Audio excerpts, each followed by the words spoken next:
Subscribe to Funeralfy and become a part of our community where we celebrate life, honor the past, and keep memories alive.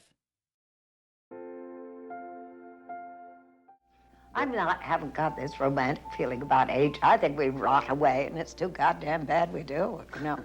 somebody, a friend of mine called someone. She said to me, "How do I feel?" I said, "Oh, I'm all right." She said, "I called a friend of mine and said, 'How do you feel?' And there was a long pause, and the woman said, 'Well, I feel fine,' if you don't ask for details."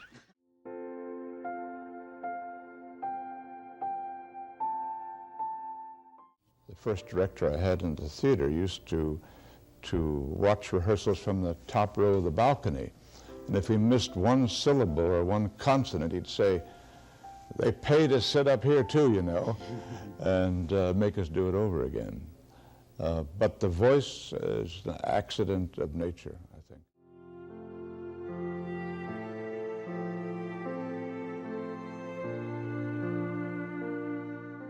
You traveled more this year than last year?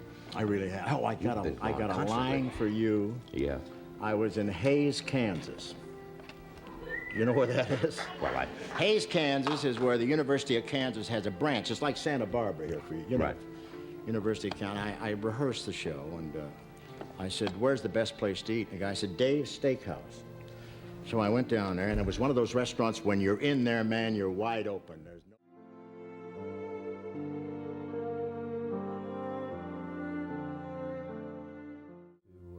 Who knows? The reason I changed the name is I was pushed by two people, an ex-wife and an agent. And during that time, McCarthy was very popular. And he was hunting Reds. And also representing Russia in this country was Vyshinsky. And my name was Bushinsky, so it sounded so much alike. And Hollywood was running scared, and they weren't hiring people who had a name like Bushinsky.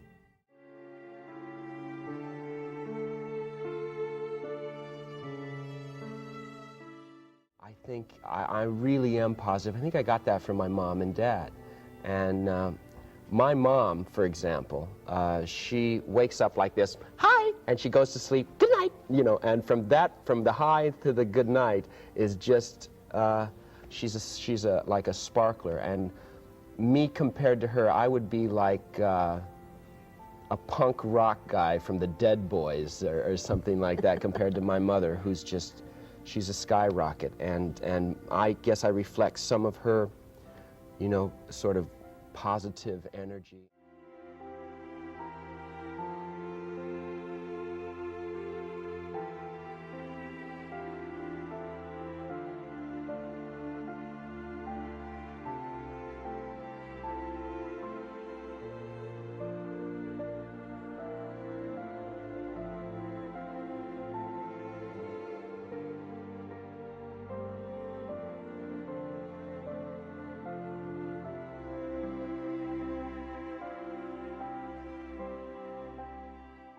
Honestly, before you started the show, just how much did you know about the stuff you're working with? I played Nintendo. That's just about all I knew. I wasn't that into computers, to tell you the truth. That's something that I really had to get accustomed to as far as the scripts were concerned each week. Some of the screenwriters I would have to confront and ask what the heck I was saying, because I really didn't know.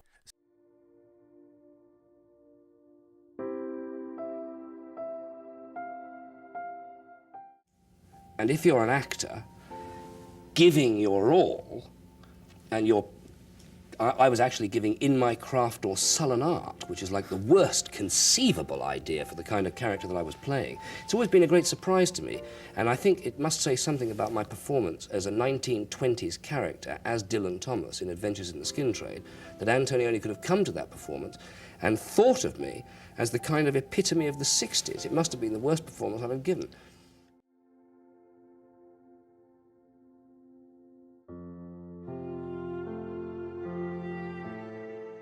The character I play in Jurassic Park 3, he's a man who's a non-active, low-level CIA field operative, currently unemployed, who makes his living letting people hire him out to organize, certain illegal illegal activities, and he's hired in this movie.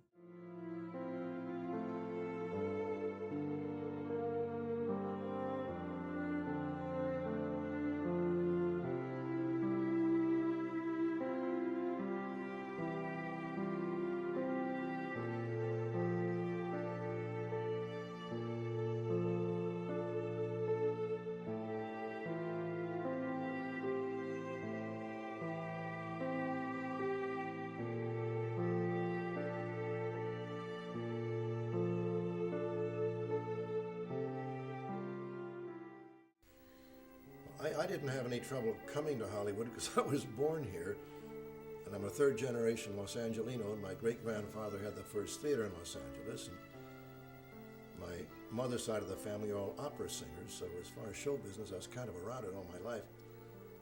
And as far as getting into pictures, I fell into it by accident, and I was going to try to be a singer because the rest of the family were, and my mother kept thinking hiding under there somewhere has to be a voice because everybody on my mother's side would.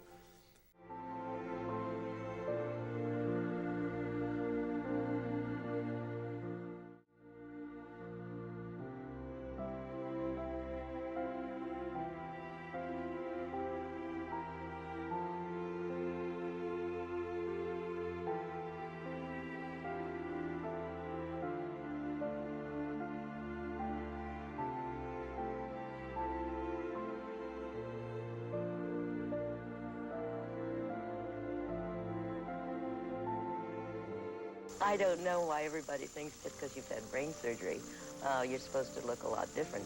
Blah, blah, blah, blah, blah. My symptoms were that one of two things would happen. Either I would start to stare very hard, and sometimes I'd go, it was like a mini seizure, or else I would just black out.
Oh yeah.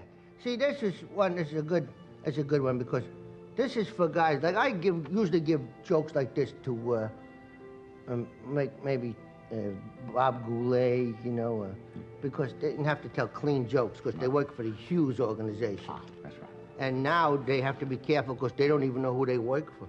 Right.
Wendy Wasserstein, Wendy Wasserstein, Wendy Wasserstein. What a wonderful, wonderful name.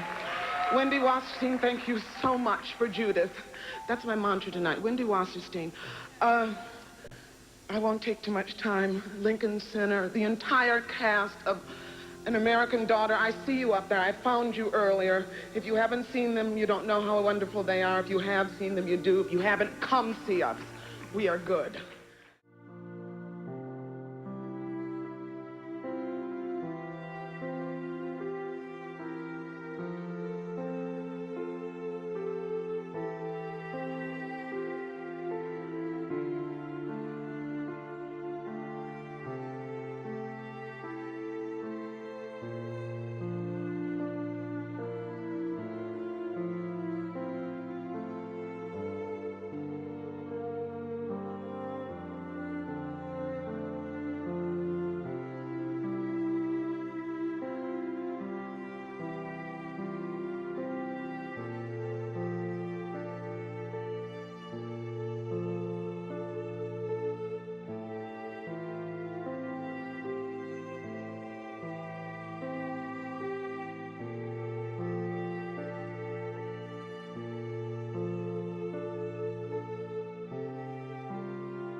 Well, I think it will. Yeah, I think it will be controversial. I think there'll be a lot of criticism, both pro and con. I think that, again, it will open a lot of wounds that probably need reopening. You know, we still have, what is it, 2,485 or something, close to 2,500 vets that are unaccounted for. We don't know. They're listed as missing in action. We don't know where they are. We don't know. It's quite possible that they're still in camps.